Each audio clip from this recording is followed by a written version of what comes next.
All right, welcome. This is Flip the Script Day, and we are flipping the script because I'm Todd Lane. I am a track coach at LSU, and for episode 239, I have hijacked the podcast, and I am actually going to interview our regular host of all 238 previous episodes, Mr. Mike Cunningham. So, Mike, good to have you here on my show now, and appreciate you taking the time out of your busy schedule there in Champaign-Urbana to come and visit with me. And so we're going to find out more about you and your career path and how it is that you arrived at where you are as international, well-renowned podcaster. So, Mike, let's start with this, okay? Long time ago, I don't know how many years, you'll have to tell me, where is it that you came up with the idea that you wanted to start podcasting and having these coaches and other people that are involved in our track and field community on with you? First, Todd, first of all, this is only a little bit scary, right? So while I've been a guest on many other podcasts, this is my own show. This is my safe place, right? The good news is you and I have known each other for a long time, so I have a lot of comfortability with you. So we'll see. Fingers crossed that you don't entrap me on my own show and make me say something I'm gonna always regret. That's always the concern when you're being recorded. It's like, what am I gonna say? Well, I should go with proper introduction. And Mike, thank you for being with us. It's an honor to have you to take time out of your busy schedule. So, Mike, just tell me a little bit. You work for Gill, and why don't we start with that? Tell me a little bit about what your job title is and responsibilities at Gill. Let's start with that. Yeah. So today, I've been here over 17 years, which is baffling to me. I mean, it's easily the longest place I've ever lived in one place, and any one job or even school, things like that. It's quite amazing. And so today, as we stare into 2024, my job, I oversee the Gill brand. So I do mostly focus on externally on big facility projects, coach outreach. So whether through social media, the podcast, we just got done with the USTF CCCA convention when you're listening to this, things like that. It's kind of just externally, how do we build up our coaches and then serve them with the equipment that we make right here in Champaign-Urbana. Internally, my responsibilities, I do sales training with our sales folks here. I do a lot of what would you call it? Maybe teammate employee building. So I do a lot of outreach with our, from our welders to our packers, et cetera, of just, how do we have a better company? I think people should be happy at their jobs. Like, that's really important to me. So I get to do some things that hopefully help them see the value that they're bringing to guys and gals like yourself. Okay. So let's go back. I want to start with this question, then we're going to kind of work backwards, but you start this podcast. I mean, tell me the impetus of how this starts, and hey, I think I want to do a podcast, and walk me through that a little bit. Yeah. So, my career here at Gill actually has been, I'm a very big, ask for forgiveness, not permission kind of guy. Now, I've earned a lot of that trust as well. And so I've been a podcast guy for many years now, listening to podcasts and things like that. So someday it hit me when I used to be, I'm not so much today, but I used to be a big fan of Joe Rogan. I liked the way he had a very variety of guests. He'll have a scientist one day, an MMA guy the next day, an actor. I kind of like that. And I liked his long form. So instead of a 20-30 minute, which is awesome, there's some amazing 20-30 minute podcast out there, but he goes 2 hours, 3 hours, 4 hours. He gets much more deeper into that guest. And so that's what really attracted me to his style. And so somewhere listening to Joe Rogan, I was like, man, this would be awesome. There's so many amazing people who choose to be track coaches who we on the outside, we tend to think was given the job. Todd, people look at you at LSU and go, oh, well, he's always been at LSU and coaching Javon Harrison and all these other guys. It's like, oh man, no, this dude, Ball State, Georgia, I always forget, Georgia State or Georgia Southern. I always forget. Georgia Southern, yeah. Georgia's like, they have no idea, like the ramp that people like you have taken to get where they are today. And so I wanted to do that. I wanted to I hate to say it this way today, but I wanted to be the Joe Rogan of track coach podcast. So, but I didn't know how to, I didn't know how to create a podcast though. It's one thing to listen. And so Right. I instead of just bringing it to Gill and saying, hey, I want to do this, to my bosses who are amazing, and saying, I want to do it. And they say, okay, go do it. And I'm like, okay, well, I actually don't know how to do it. I had to figure it out myself. So I actually, before this podcast started, I created the Mike Cunningham experience. I'm just like a good track coach. I'm just a thief, right? So I was like, oh, the Joe Rogan experience, the Mike Cunningham experience.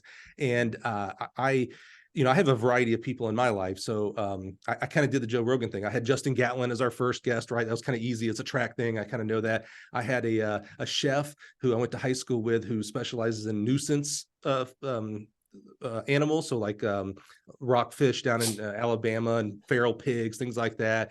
I had a good friend who's a doula. I had a good friend who is a watchmaker. I had a good friend who's an R&B singer. So I had all these different people, and I was creating the podcast and making mistakes along the way. And when I finally, after about 10 episodes, I felt pretty good. I was like, hey, I'm gonna start this for Gill. I'm gonna do track coaches. But no one, this is before COVID, so no one, air quotes, no one, there weren't as many podcasts for track and field as there are today. It's outstanding what's going on today.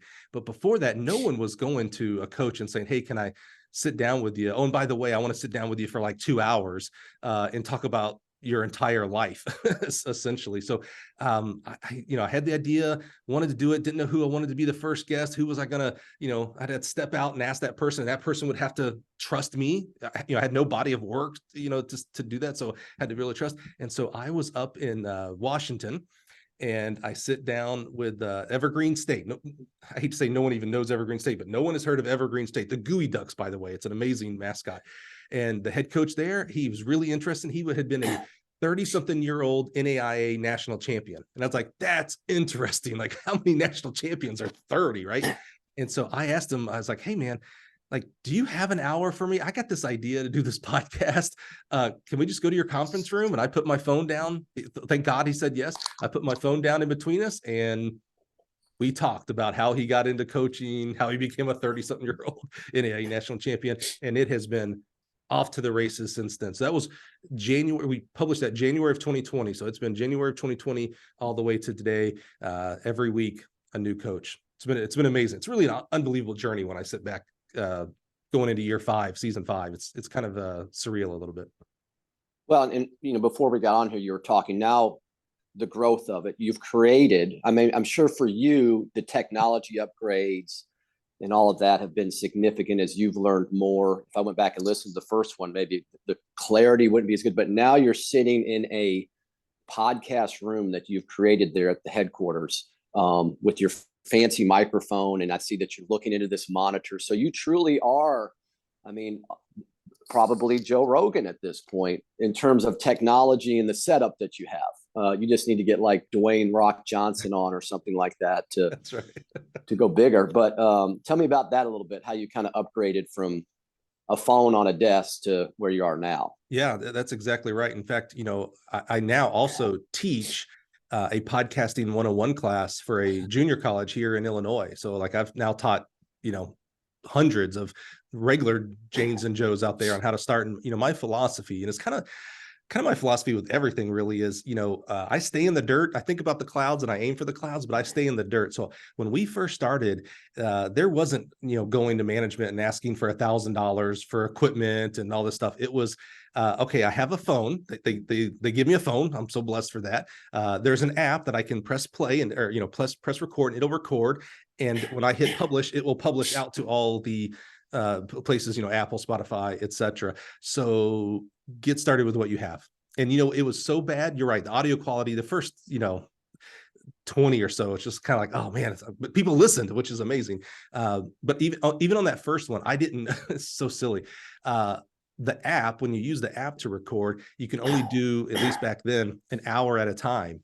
Well, I didn't know that. So after an hour, 10, hour and 15 of interviewing Evergreen State's coach, I was like, oh, I wrapped it up and everything. And I went to go press stop, and it was like, oh my God, this stopped like 20 minutes ago. Like it stopped at an hour. I was like, oh, what an idiot. But here's the thing. I don't allow perfection to get in the way of application. So I wasn't going to not publish that just because I had made a mistake. So I just, on my first episode, I'm like, hey, your humble host made such a dumb mistake. You're going to hear about an hour. It's going to just cut off in mid-sentence. Maybe we need to, have him on again. Here's the crazy part. I haven't. I love you so much, Coach. I can't believe I haven't actually had you on after 200 something. But I'm not going to allow perfection is just like an ugly pig dressed up in a tuxedo. We think it's something we really want, but it's still an ugly pig, and it stops us from doing a lot of things. And I wasn't going to allow that to stop me. And now, through the blessing of our company and our CEO, who actually will be on the podcast here in the next month or so, I have a studio, professional mic, camera, a lot of support from our IT department, etc. They're just quite amazing and allow me to really do whatever I want with the show, because it's been a lot of value reaching out and uplifting and honoring coaches around the country. Cool. So Professor Cunningham, is that yeah. So some people actually email me that and say, hey, Professor Cunningham, I can't make this class. And I'm like, oh man, Professor, I am not worthy of that title. Trust me. Just Mike, please. All right. So let's go back then. So you and I have known each other for a long time. I think you're at Troy State and Hurdle for love at hotmail.com or something Hurdle like love that. at Hotmail. Man, that's a good memory. There you go. Yeah. So you tell me, where are you from originally? You're from where originally? I would say I'm from Alabama. I was born in Florida, but through not so great family, went all around the country. But I did high school and college in Alabama, so I would say Alabama's home, where I'm from. I get it. I have a similar kind of story too of that. So you in high school, are you a track guy in high school? Are you what are you doing in high school for athletics? Yeah, I'm a football guy who ran track, but was what terrible. Position? Yeah, I was an offensive lineman. Okay. Yeah, and it's a badge of honor. Started my last 2 years, junior and senior year. I was, for a small guy, I'm not that small now. Actually, I'd be pretty good freshman size right now if I would go back. But yeah, I was offensive lineman and loved it. It's very special to be an offensive lineman, in my opinion. Okay, and so and what in track? What were your events that you did? Yeah, terrible. That was the events that I did. Okay. Yeah. So I was a half miler, I guess, by trade. There's a combo for you: offensive lineman, half miler. Yeah. So here's how we did practice. Up until we had all new coaches my senior year, but freshman through junior year, no joke, Todd. You'll love this. And I love my high school coaches, and I have a lot of empathy for high school coaches around the country. Every day, and I'm talking about every single day, this was what practice was. We'd go and do our little 2 laps warm up, right? That's pretty standard. We do our little static stretching. That's pretty standard. Not saying I agree with it, but that's pretty standard. And then we would run the schedule of a track meet and be done. So in Alabama, at least back then, our very first event was the 4x8. So the 4 of us would do a 4x8. Like I'm not all 4 of us running 800 at one time, which would be so much more efficient. Okay. No. Our leadoff would have the baton, would run his 2 laps, hand off to the next person, hand off to me, hand off to the next person. And then we'd go down in the 100, and the people who did the 100 would do the 100. And then we'd go back over and do the 4, whatever, I can't remember the events, but we would just every single day. And so after 2 years of this, I got a little smart, and I was like, man, these sprinters, they're only running the 100. Oh, by the way, the 800 meter guys ran the 4x4. So the 1-2 guys weren't even running the 4x4. So every day I ran 4x8, 800 mile, 2 mile, 4x4 every. Whoa. I wish I was exaggerating. Every single day. So I got a little smart, and I would see the sprint. I was like, well, I know I'm not fast, but we don't have very many hurdlers, and that's kind of cool looking. So I was like, I want to try out my junior year. I was like, I want to do hurdles. First of all, because it was cool, and hurdlers are the coolest out there. But also, I could trade in like the 2 mile for the 110s and the mile for the 300s. And so I asked Coach one day. I was like, hey, can I try out for the hurdles? And head coach was like, yeah, go see Coach Pascal after practice, and he'll try out. So I went to practice 4x8 mile, 2 mile, 4x4, whatever, all this kind of stuff. He lines up 5 hurdles at 39 at regulation space and says, all right, go. And so, I run and I jump, and I probably took 10 steps in between each hurdle. Okay. But I get done with those 5, and I look up, and, young people crave positivity from their coaches. So I'm dying. I mean, I'm just dead tired, but I'm so excited for coach to tell me that I did a good job. And he goes, Yeah, it's not bad. Let's do that again. So I run and I jump and I run and I jump. And again, cool, I'm all good. He's like, yeah, one more time. And we all know what happens on one more time. So I Okay. don't know what hurdle, third hurdle, fourth hurdle. I bite it. We had an old rubber tire track. So I've got the road rash everywhere. But I hop up and I'm just like, how was it, coach? And he's like, man, Cunningham, you keep practicing and one day you'll be shoo, shoo. Now, I was so excited. I ran all the way home to tell my brother. Now, I just lived across the street, so it's not that far. But I got to the house and I was like, Brian, I was like, coach said that if I keep practicing, I can be shoo, shoo.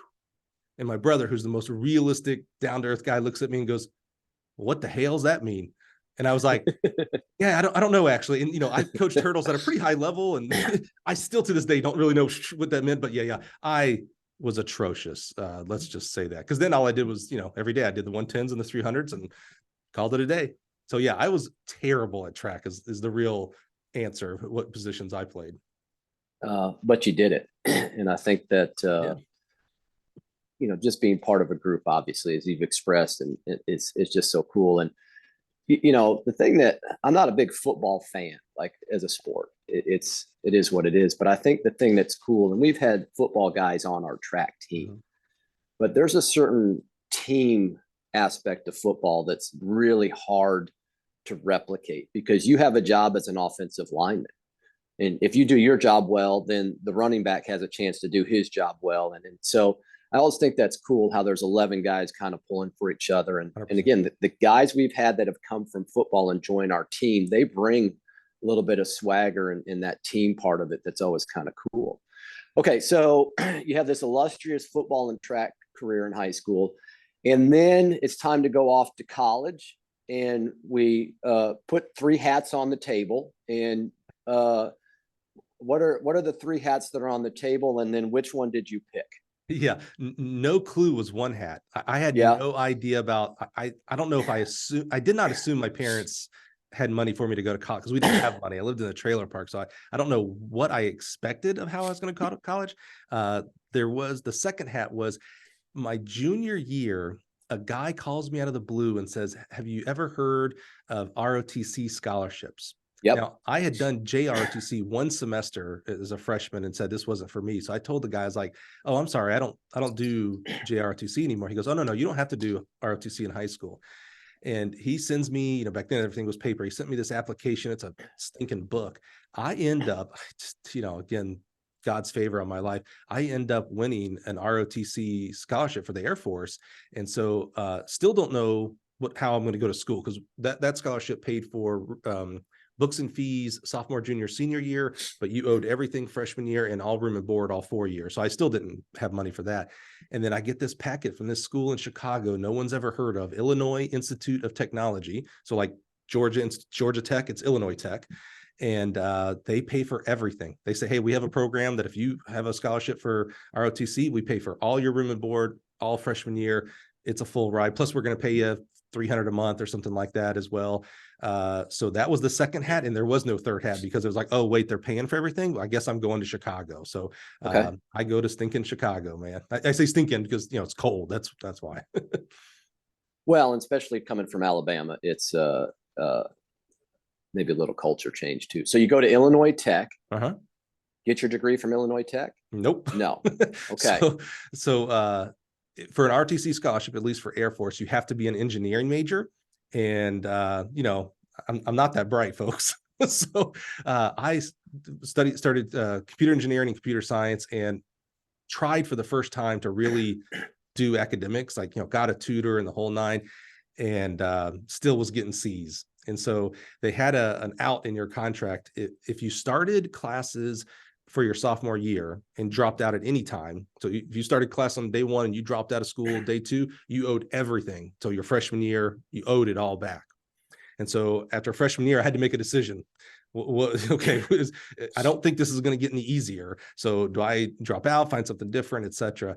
And outside of the window of our pool hall in the fraternity that I was in was a high school called De La Salle High School up there in Chicago. We looked right over their football field. And, I started, I'd watch their games and stuff. And I was like, I miss sports, and I definitely missed football. And that was a fun time, but something about track, even as bad as I was, as terrible as training, I didn't know training was terrible, to be honest with you. So I just, I was like, maybe I'll call the coach up and see if he needs a volunteer.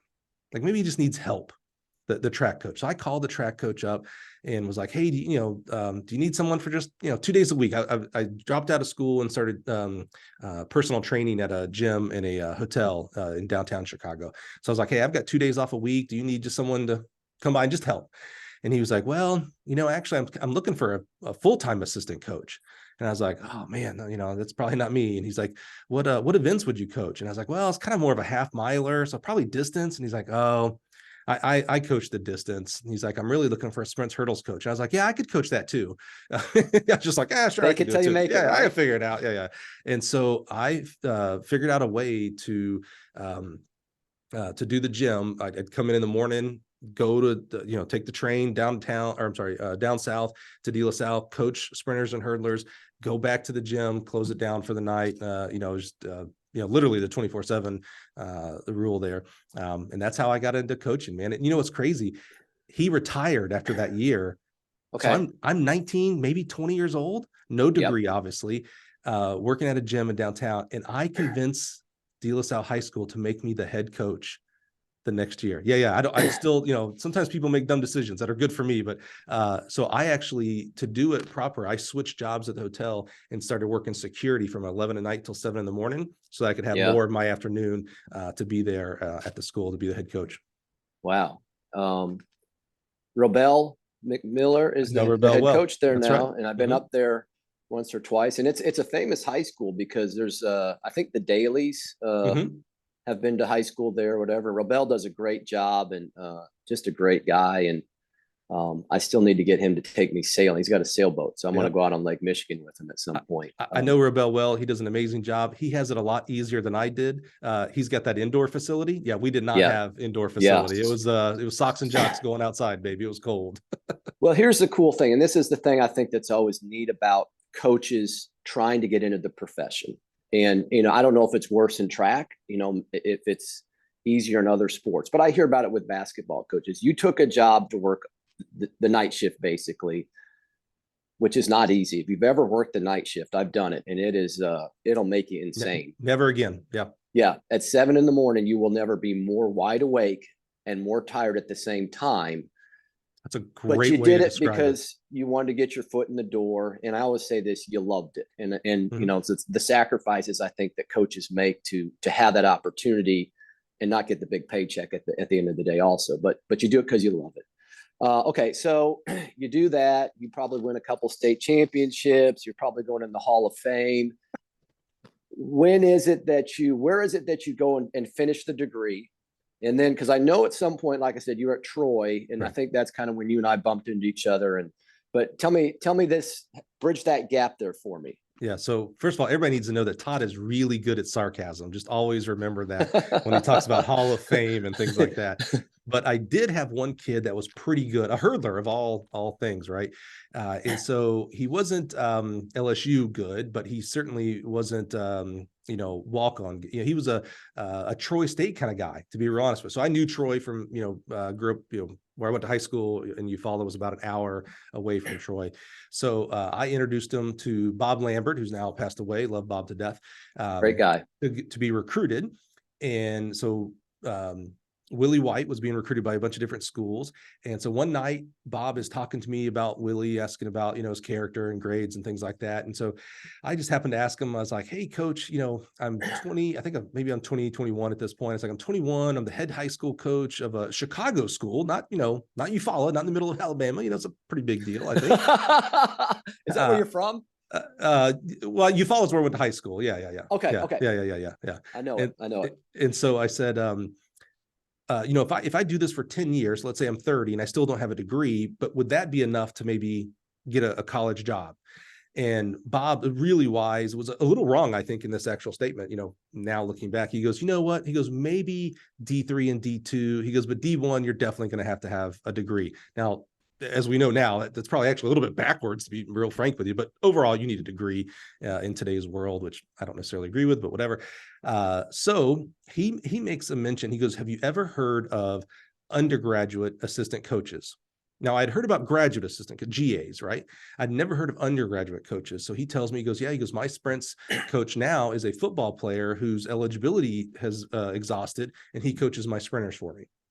And so I was like, okay, I have to look into that. So we hang up, and, I'm kind of thinking about it the next couple of days. And I was like, wait a minute, a football player whose eligibility's run up. Well, even the, slowest football player has got to have their degree soon. Like if they've used up their eligibility, this guy's got to be graduating soon. Maybe he needs a replacement, and I need a degree. This sounds like a great plan to me. So I called Bob up and asked him about it. He goes, "Yeah, actually he is graduating." I was like, "Well, are you wanting to refill that?" I was like, "I need a degree, and it sounds like you need a coach."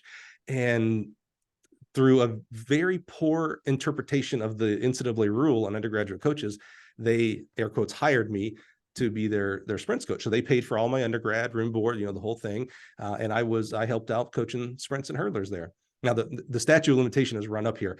Undergraduate assistant coaches are for people that are already in your program. They're not for you to go get someone else and bring them in to be a coach. So it was totally illegal. But I'm very thankful that you cannot take away my degree, everybody. It's done. It's cemented. It's signed. The whole thing. It's over with. But yeah, so I spent the next 3 years as an undergraduate assistant coach, coaching with Chris Baptista, one of our mutual friends, Bob Lambert, Doc Anderson, some amazing people, and got my degree. That's where I got my degree from. Okay, so let's talk about that experience at Troy, and having been at Georgia Southern, just a great place that I love, but obviously the resources and the budgets are not as fruitful as any coach would like. It's the coach's expectations of what they want to do, and the resources they are given are in two totally different places. But I think you and I probably bumped into each other just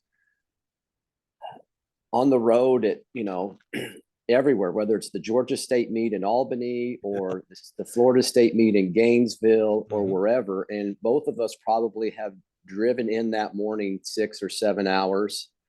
And maybe we were getting a hotel, or maybe we were going to get home at 3 a.m. You've got a great work ethic. You've already talked about that. But, you and Chris were quite the dynamic duo as you were kind of getting after it, and probably exceeding Troy's resources and recruiting and everything. Just tell me a little bit about how that kind of developed your character and maybe work ethic, and I think the great joy that you look back and take from that. Yeah. We'll save the perspective side to here in a little bit, but and I think you would agree with this, Todd. The word I think about as you're setting up that question is hustle. The definition of hustle, right? I think about there was 4 of us that I can remember, myself, Baptista, you, and our good friend Ron Grigg, that we would see each other all the time. There was not a meet that Bap and I would be at that Todd and Ron weren't also there recruiting. I remember sitting at the very top of the bleachers, and the 4 of us in different combinations would just have conversations. And, we talk about dreams, oh man, I can't wait to make it to the big time and all these kind of things. And and honestly, even though we were, it's funny, we were probably all recruiting the same kids, so we were competing in that sense.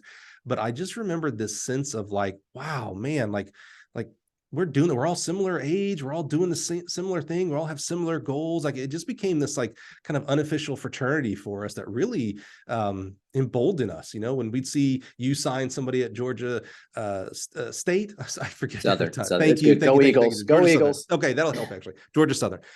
When you would sign someone at Georgia Southern, I'm like, oh man, why can't we have that kind of kid? You'd be like, well, dang it, what? If Todd can do it, we can do it. And when Ron would sign kids from Massachusetts, it'd be like, wait a minute, how's he getting a kid from Massachusetts? I mean, I understand Massachusetts, Jacksonville's pretty nice, but still a lot of schools in between there. Like, man, if he can get someone from 10 states away, then why can't we get someone from, so there was like this friendly rivalry challenge to each other that really, like, that was where I cut my teeth on like how to be a track coach, not necessarily X's and O's, although we did talk about that stuff as well. But I don't remember those conversations. I remember hey, Todd, where are you going next week? Oh, we're going to the Bob Hayes. Yeah, you know what? Actually, we're scheduled to go there too. We'll see you there, and those kind of things. And hotel rooms, yeah, you must have had it better than us at Georgia Southern at Troy, because we would drive in that day, be there all night, leave the meet at 8, 9 o'clock at night, have a 7 hour drive back. I remember sleeping in the car at a Burger King, I don't even know where, somewhere at one point, because we were too tired to drive. There was no hotels. It was, 24-hour days of just driving 6 hours into Florida, driving 6 hours back, just Right. constant. Well, and I think, and this is kind of leads me to the other part. We'll drive down this little tangent here, but the other part that I think we all bumped into each other, and it's kind of cool when I look back at my old rosters, was Coach's Ed back in 2000, 2001, 2002. Was, we would always see each other, and it was I can remember being, I think, in Boise. I don't remember what year now, but Vince Anderson had given a talk in one of the level 3s, and we all were back in a dorm room just going through the handouts that he had. Mangicotti was in there, Kaba. And so that was the other part that was kind of cool for me, I think, in that camaraderie and development that you were so much a part of also. Yeah. Coach's Ed is a big part of my life. Not just, I had a 10-year coaching career. It changed my life, coaching, for sure. But there are still things I take today, 20 something years removed now from actual coaching, that will never leave me, and I remember, Todd, you talk about those dorm room conversations, and I remember, the JJ Hunters and all these other, and I remember leaving. I think we left JJ at Waffle House one night, 2 a.m. by accident. Sorry, JJ, love you. But I do remember those. Yeah, exactly. But I remember, I remember being in awe of all of you, and it's so funny to think, and I work very, very hard not to judge people because of where they are or where they aren't. So, to me, Todd, you're at LSU, which is amazing. You guys, Dennis Shaver, are known for a long time, do a fantastic job. But to me, and I think this is the right way to think, you are still the same person to me that you were at Georgia Southern. You don't big time me now. You didn't small time me. I don't know what the hell that would mean, but Georgia Southern. And it's the same thing when, a coach is at Heidelberg, Ohio. That person is still extremely valuable to me. I really think highly of them. So being in that room, when you think about the guy, you said Mark and Kaba and stuff like that, it's like, dude, they've gone on to produce, I don't know, countless All-Americans and national titles and things like this. And it's like, here we were probably scarfing down McDonald's, dorm room food, and up until 2, 3, I remember late, not even late, early nights, because it would be the next morning, and just talking like, well, how did you do that? Why did you do that? Hey, I like to do this. And hey, I heard this one guy, hey, did you go listen to Boo? Because we need to do this over here. And it was just like, that's so formative of what we ended up doing as I, going to Ball State, Mississippi State, etc. It's just fantastic. And I really wish more people would take advantage of it, to be honest with you. I know a lot of people do, but man, a lot more people should. Yeah, and I think that's the thing, like, just teaching in Coach's Ed now, and the thing I try to emphasize to people is it's as much the information that you're being delivered, but I think the relationships, and then taking that information and as we did, trying to decipher and figure that all out in those, as you said, formative years, because sometimes it's just a total 180 flip of what you're so used to doing. Like when you came out of high school, I'm not saying, but you mentioned your experience of running every event. You're walking away having run 5 miles every single day. And so a lot of people say, well, that's how I'm going to coach my people. But, then you being in there with, Gary Winkler was such a huge influence on me. Yeah. I can remember going to Coach's Ed, and it just totally flipped the way that I thought about coaching those speed and power events. But having you and Kaba and Mark and all those other people to bounce ideas off of, hey, how are you doing this? Let's talk about this a little bit more. Like that was the part that was really cool. Yeah, I think, it's interesting where we are today in track and field. It's quite amazing, right? How many records are getting broken and personal bests. It's quite amazing. And I honestly think because of coaching education, we're actually at kind of the beginning of what we're going to see maybe in like 2035 and 2045 because of coaching education. So when we first get into coaching, the vast majority, maybe 99%, all we know is how we were coached. So we fall back to how we were coached. So I don't think I actually, when I got to De La Salle, made our kids run the same events. But I certainly look back and like, oh gosh, if one of those kids were in front of me now, I'd apologize to him. Like, oh, I'm so sorry. Right. How I train, Yeah. like, and I kind of think if you don't think that, by the way, after so many years, you might not be developing as a coach, but we fall back to how we were coached until we go to coaching education. Coaching education is formal, so USTF, CCA, USATF, Altus, etc., and it's informal. The dorm rooms sitting there with 5-6 other men and women to bounce ideas off as well. So I think we are at a level. Our coaching education has gotten better, and so our athletes are being trained better, which is proof by the records. Well, a lot of those guys and gals are going to go on to become coaches. So when they fall back to how they were coached, we're starting at a much higher level for the guys and gals in 2030 and 2040. So I think really we're at the cusp of something really special because of coaching education and the level of coaching today for our future coaches. It's going to be quite amazing, in my opinion. Yeah. And I'll say this, I always end every coach's ed thing with this, and I because this is a public podcast, I'll use the language that I should use. Thank but you. like the stuff that you learn and glean from that, like you're not able to take all that in, but what you need to do is take it back. And this goes to your point. You need to screw it up. I mean, I think your screw ups in coaching are where you probably learn the most. And like you said, you would apologize. I would do the same. I could even go back 5 years ago and, say, yeah, I really kind of messed that one up. Hindsight's 2020. And we have a chance to step back. Yeah. At the time, you think you're doing the greatest thing ever. You've revolutionized the coaching world. But even, even the times that have been extremely successful, I think good coaches are still continuing to pick at what could have been better, what could I have done better with that whole thing. So I think something to add to that point right there, Todd, is the repetition side of it, not only of the application but of the coaching education side. So you mentioned when you go to the level 1 or level 2 or the USTF CCA or even Altus, etc., a lot is given to you, a lot of value, but our brain doesn't keep 100%. I mean, there's some amazing stats about like how much you forget after an hour. Like it's like 50% after an hour you lose, and after 2 days it's like 80%. I mean, it's big numbers here. So I think it's really important for coaches, and I know you do this as well, Todd, to keep going. So do multiple level 2s, do multiple level USTFCA certifications, Altus, all these amazing, Parno and all these guys doing these online, Kaba doing these onlines. It's quite amazing. You have to keep at it because there's things that you have heard maybe once, twice, maybe 3 times that you've forgotten, or maybe where you were in your career or even emotionally where you were off the track, you weren't ready to actually hear it. And so the 5th time or the 6th time, or you hear the same thing Parno says, but you hear Kaba say it and you're like, oh, wait a minute, I get it now. Like the way Kaba delivered it, I understand it now. You have to keep at it for education in general, specifically here at coaches education. So going in repetition, I think is really, really important for that ingratiation. Is that the right word? That getting into your fibers of how to coach. Yeah. And it's again, the development, like when you and I went through level 2, I mean, it was amazing. Gary Winkler, who's incredibly organized structurally, and technology was really very good. Yeah. But, we actually got a book that was, all the same writing. And I can remember even before that, what you would get is like a bunch of handouts slapped together and then someone just standing up there talking, no PowerPoint.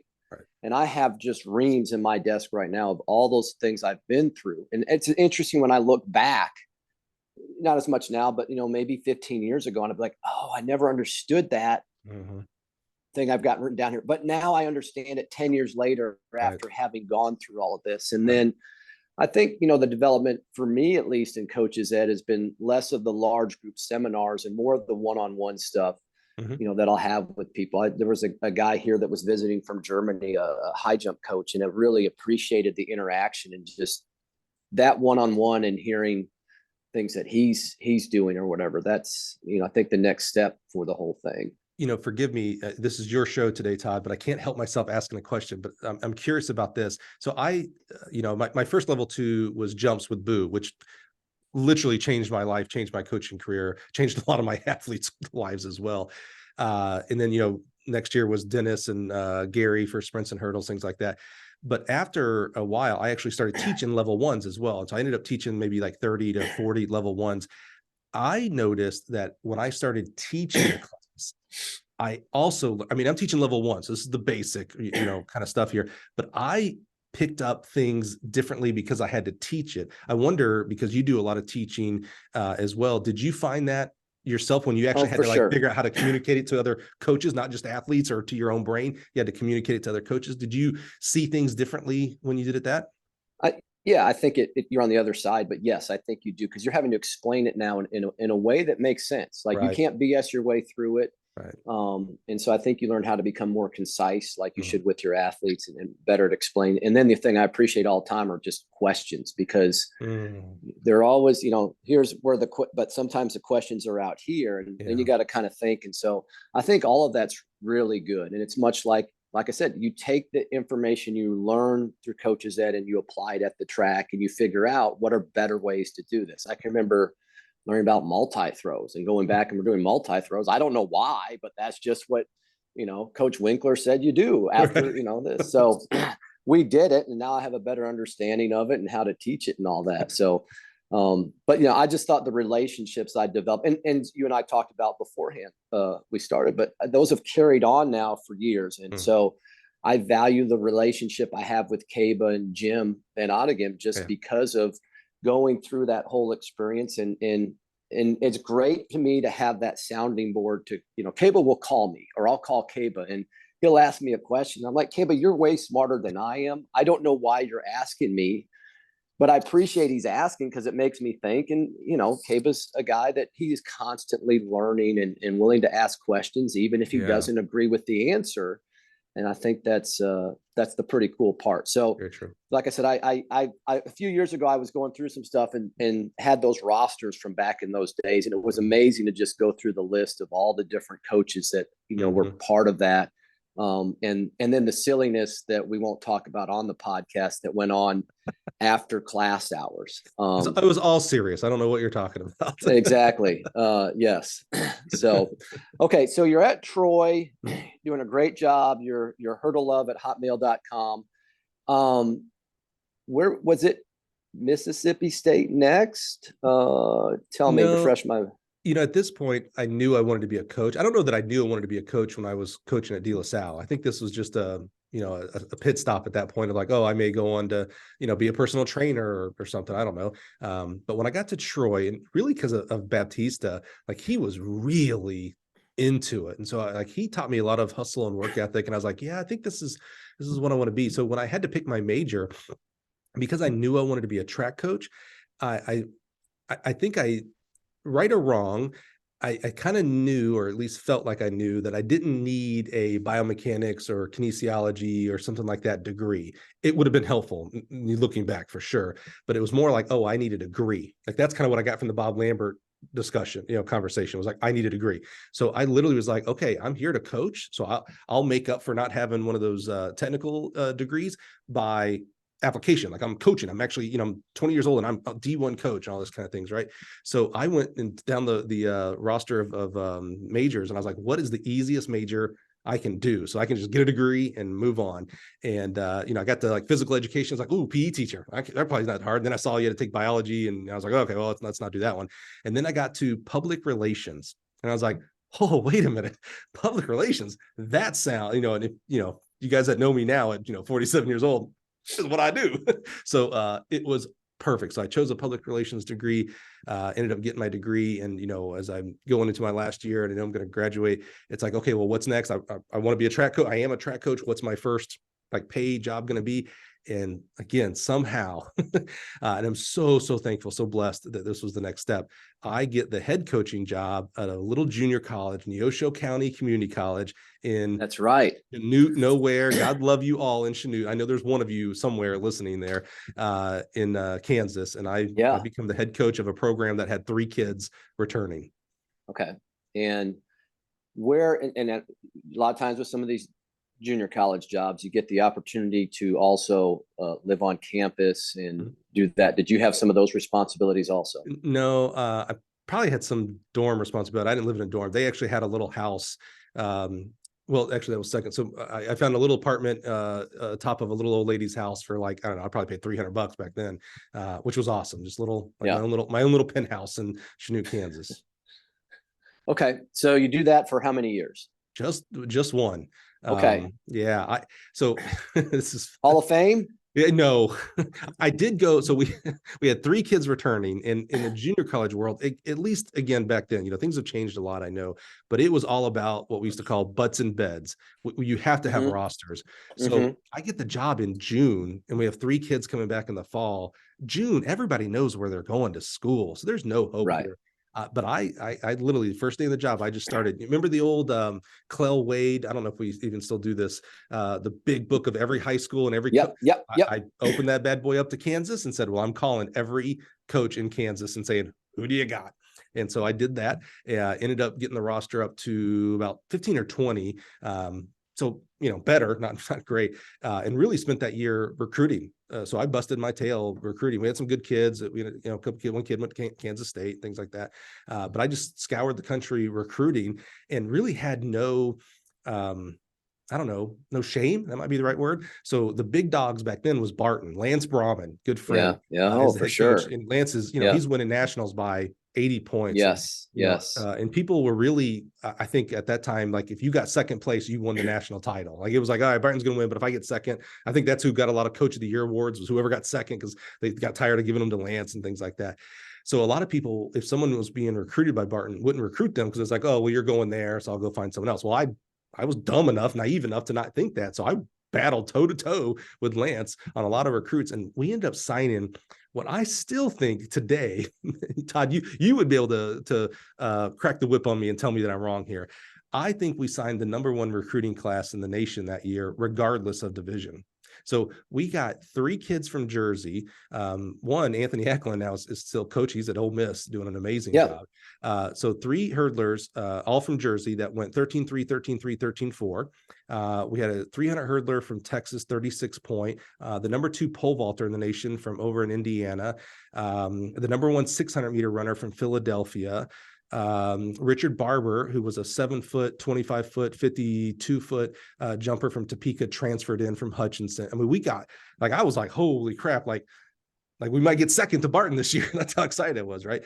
And a job was open that was really cool, the University of Oregon assistance job. And I was like, sometimes I just think myself a little bit too big here, Todd. And I was like, well, I should get that job. Like, look what I've done. And so I put my PR magic to work. I blitz Martin Smith to give me an interview. If I had ever even thought I spoke to you, I called you up or emailed you and said, hey, would you send a fax? We send faxes back then. Send a fax or an email or call Martin. I've applied for this job. I really want this job. He should not have interviewed me. This is my first real job. 1 year in, I've done nothing. I've recruited some kids. That's awesome, but I ain't done nothing. I'm in my office. Martin, my flip phone, actually I had the Nokia, the old brick, rings, and I answer it, and it's Martin Smith, and he's like, hey, Mike, I don't know why, but I just think I have to interview you. And I was like, holy crap, it worked. It sounds like something out of Star Wars. So I made a mistake. These aren't the droids you're looking for. No, I know. I made a mistake. Now knowing Martin, I assumed, oh, you're at Oregon, you have to win in distance. I'm not going to get any scholarships for sprints and hurdles. I'll make do with the football team and walk-ons, things like that. And, if you know Martin well enough, he was like, no, man, I want a full team, Right. So he ends up not hiring me. He ends up hiring some guy named Steve Sylvie, who's got, 10 championship rings. It's like, all right, me or Sylvie, I guess you went the right way, whatever. But a good friend of ours, this is how our history really starts to intersect, tells me, hey, if you don't get the Oregon job, my assistant just took the head coach at Western Michigan. I'll hire you as my assistant job. Sue Parks at Ball State University. And this is important for me here, Todd, to tell this story. So Sue calls me and tells me, hey, I'll give you the job if Oregon doesn't hire you. Or Oregon doesn't hire me. But an assistant coach, now retired coach, Bill Lawson, is at Oregon. He calls me and says, hey, I just want to get to know you a little bit better. He's like, you're like 23 years old and you just had an interview for like maybe the most coveted assistant's job in the country. Let's talk a little bit. And so, we talk, and I ask him, I go, hey, Bill, I've got, Ball State, Sue Parks has offered me the women's assistant's job over there, but man, here's the kids I've got coming in, I was like, what would you do? And Bill, I'm so proud to call him friend now today. He says, well, Mike, he goes, first of all, I'll never tell you what to do. He goes, but I will tell you this. He goes, every year we go in and we get the best JUCO athletes out. They come to the Division I level. He goes, very rarely do we go and get the best coaches out. Now that's changed a little bit today, thank goodness. But he was right. I mean, Lance Brahman didn't have he could have gone D1 a long time, and it took him a long time to eventually get to Arkansas. And so he told me that. Bill said, maybe if you want to go Division I, maybe you take that job and get back under the Division I rule book, by the way, because the Division I rule book's this big. The JUCO rule book is a little, it's a page basically. He goes, maybe you get back under that Division I rule book and get back going that way. And I did not even, I was on the office phone. I didn't even hang up. I just hit the clicker, dialed Sue Parks's number and said, hey, I'll be there Labor Day weekend, and put my 2 weeks in and drove to Muncie. Yeah. Okay. That's right. So yeah, I worked for Sue. I think Fetzer was after you, then I'd worked for Sue, and I know Sue for a while. And Sue's just an outstanding coach. I mean, if you look at what she's done, it's incredible. And I joke about Hall of Fame, but Sue Parks needs to be in our USTFC-CCA Hall of Fame. That's Hall of Fame. That's right. That's why when you tell me Hall of Fame, I'm like, back to pump the brakes here, buddy, because people like Sue Parks, that's Hall of Fame. She is a slam dunk Hall of Fame coach. Absolutely. Does an outstanding job. She's a distance coach, but she's just had great programs. I think that's the cool thing about Sue, is she's not like, hey, we're going to put 17 scholarships into women's distance. And what she's done at both Ball State and Eastern Michigan is incredible. Amazing. So let's get her in the Hall of Fame. 100%. Sam Seams. So you go to Ball State. That was a year. So we've crossed paths at Ball State. Muncie's an interesting place. The winters are not easy, and again, this is part of the hustle. At Ball State, you have a unique indoor track. It's the tightest 200 meters I've ever seen, but you get a 2-hour window to practice because softball has a 2-hour window, baseball has a 2-hour window. And at some point in February, football has the prime 2-hour window. So you are now pushed to, I can't remember, 5 or 6 a.m. if I remember right. Yeah. Oh yeah. So you're at Ball State for 2 years. Yep. Okay. And then after that, we go to. That's when I get, my whole goal was to get to the SEC. I'm an admitted SEC homer. I think if they started the collegiate Tiddlywinks championship, I believe someone from the SEC would win it. I'm just grew up in Alabama, so I'm a huge SEC guy. So that was my whole goal path career. And so I get to Ball State and do a pretty good job. And, it's interesting. This part of the story is actually told much, much more in depth. Sue Parks was on the Gill Connection podcast, and, she and I did not see eye to eye a lot. She's a tough coach. And I was a young, dumb, now I'm just an old dumb coach who really pushed back a lot. And but I'm very thankful. I mean, like, without her, I wouldn't have gone to where I go next, and I certainly wouldn't be here today. I'm just so grateful for her, and certainly our. This is probably said by a lot of people. Her and I's relationship is a lot better today now that we don't work together. She's still the same person, which is awesome. It shows me, who was in the wrong, so to speak, there. But so my whole life was to get to the SEC, and my last year, I had a phenomenal crew. I love the crew that we had at Ball State. If I told them to run through that wall, you'd get faster. They wouldn't blink. They wouldn't ask a question. They would run through that wall. So love those gals that I had there at Ball State. And I'm so lucky and blessed. Steve Dudley calls me up and says, hey, we're going to add a position to our staff, and we'd like you to take it. And I'm so blessed that Al Schmidt and Steve Dudley believed in me, and I go to Mississippi State. And the real problem with my career is I made it, air quotes there. I really thought I had arrived, that I was better than you, Todd. I was better than BAP. I was better than everybody because I made it to the SEC. I love my time at Mississippi State, and those guys are still like family to me. Chris Woods, one of my athletes, is now the head coach there. I have a very, very, I'm an unofficial Bulldog alum, for crying out loud. I love them to death. But it ruined me. It was the total mindset for me that was 100% wrong. And it just didn't go well in that sense. Okay. Yeah. Well, I think it's cool that you're able to look back and maybe kind of see where, there was a misstep for you personally and say that now. But those are the things too, I think, that make you better in the long run. Obviously, you're a better employee at Gill now, 100%. probably from all those experiences with Sioux, 100%. Mississippi State, Neosha, wherever it may be. Absolutely. Okay, so this is the part I want to dive into. All So right. we're at Mississippi State. How many years was this? 2 years, baby. Okay, and many people may not know this about you, but I know this, and we're going to talk about this. So you decide that there's a career path out there for you potentially in Las Vegas. Yeah. So you pack up the truck or the Honda Civic, whatever you got, and you're going to Vegas to be a professional poker player? Yes, sir. Okay. And I always remember this because you had a blog.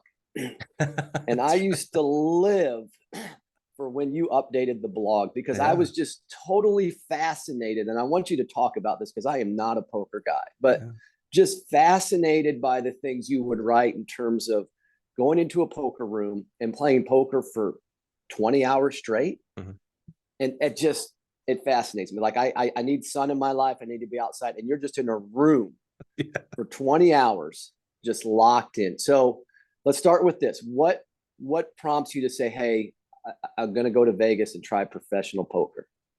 I'm glad you remember the blog. So, people who think I, that Twitter and things like that and the podcast are new as far as, always sharing my life and being public. I was an OG, man. I was that blog actually became one of the bigger blogs in the poker sphere. In fact, it was actually, this is a small hallmark of my life. It was actually mentioned on ESPN.com. It was talked about, this SEC coach is leaving, here's his blog. He's going to poker. He's, they had all these little, instead of saying, what was the stupid pun they used in the article? Instead of saying, telling his athletes to run, he's asking for runner, which I was like, oh, it's a terrible poker. That's a terrible poker dad joke right there. But so my last year at Mississippi State, so I was there for 2 years. And, I thought it'd be easy, it's easy for guys like you, Todd, at LSU. But at Mississippi State, there's, what do they say? There's layers to this game. There's layers, you get to the SEC, and I'm sorry, Mississippi State is not the same as Florida, LSU, Georgia, now, things like that. Alabama now, those guys have invested, properly now into their programs. And I remember thinking, when I was at Ball State, every time I recruited, I'd have to tell them who Ball State was, where we're located, all these kind of things. I was like, man, when I'm at Mississippi State, everybody's going to know. When I call Mike Cunningham from Mississippi State, it's automatically know who and where and all this kind of stuff because of football, but they know, right? And so the first kid I recruit is LZ Coleman. He ends up setting the high school national record in the indoor 400. He's one of the top recruits in the country. Right, I remember. And, I'm getting to know LZ, and I remember one of the phone calls. I'm like, hey, so who's your top 5? Man, the rules have changed, by the way. You guys don't have that anymore. It's just whoever you want to go visit, right? It was top 5. That was a big deal, getting the top 5. And he's like, yeah, Florida, Baylor, LSU, USC, and you guys. And I was like, oh, crap. Wait a minute. I've got to beat Mouse. Mouse was like a mentor to me, like the guy that I go ask questions. I got to beat him for this kid. I've got to beat LSU. How many titles have they won? Holy crap. I've got to beat LA. I'm at Stark Vegas, baby. Like, oh, this didn't get easier. If anything, it might've gotten harder because I have a much more limited number of kids that I can recruit because of the SEC. Right, and this was before Missouri and A&M. So this, right. Gosh, you look back now, the SEC was easy back then compared to what is today and what's about to be tomorrow, by the way. So I signed that kid, by the way. That's the only reason I tell the story. I was going to say, yeah. He's a Mississippi State guy. Yeah, that's the only reason I tell that story, because I actually beat all those guys. Thank you very much. But my last year at Mississippi State, we had a very, very large controversy because one of the kids that we also had signed was the #1 junior college prospect, Steve Mullins from Barton County. Yes. And so I remember. Again, the rules were different. I'm not going to get into it's a little bit longer story. So, but just know that we had a large controversy that, as you coach, Todd, you've had this now for sure in your career. You have all types of problems kids present to you. Parents pass away. Maybe a kid gets a girl pregnant, things like that.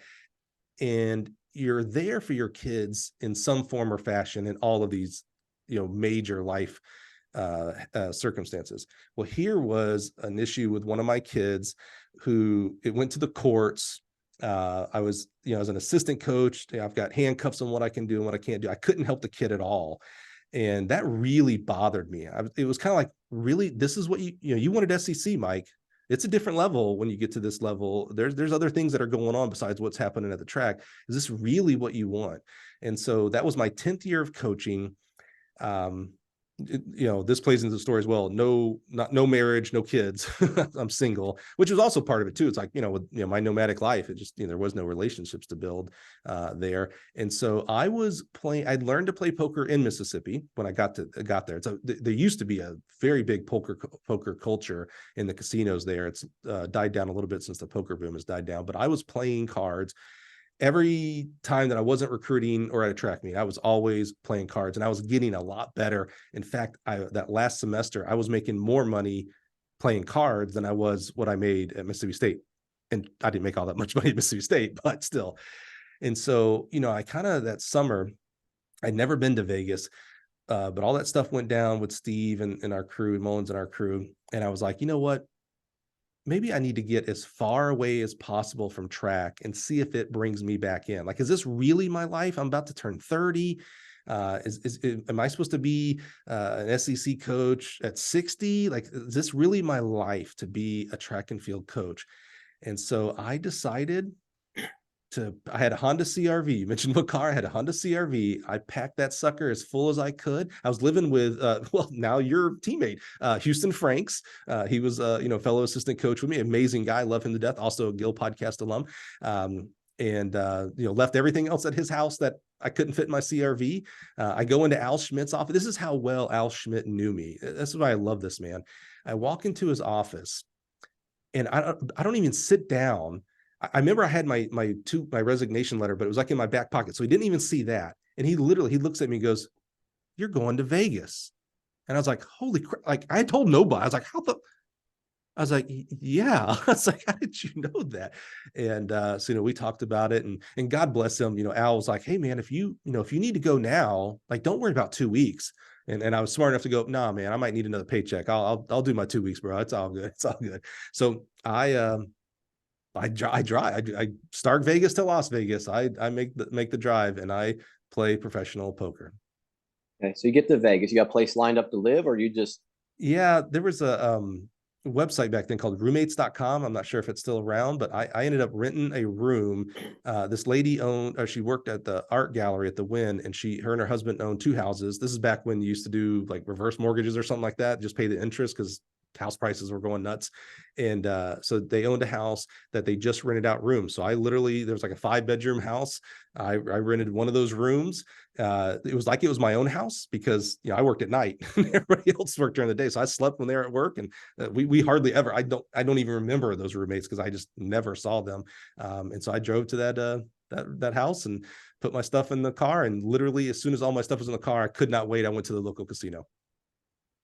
But first of all, kudos. Like, I think anybody taking that huge of a step, like you don't have a safety net. You don't know what's next. I think that's so cool. And that's the thing I admire about people in the world that are entrepreneurs, coaches, that take that. That's a huge step that a lot of people aren't willing to take because of there's just not comfort there. So I think that says a lot about you. Okay, so you get there, and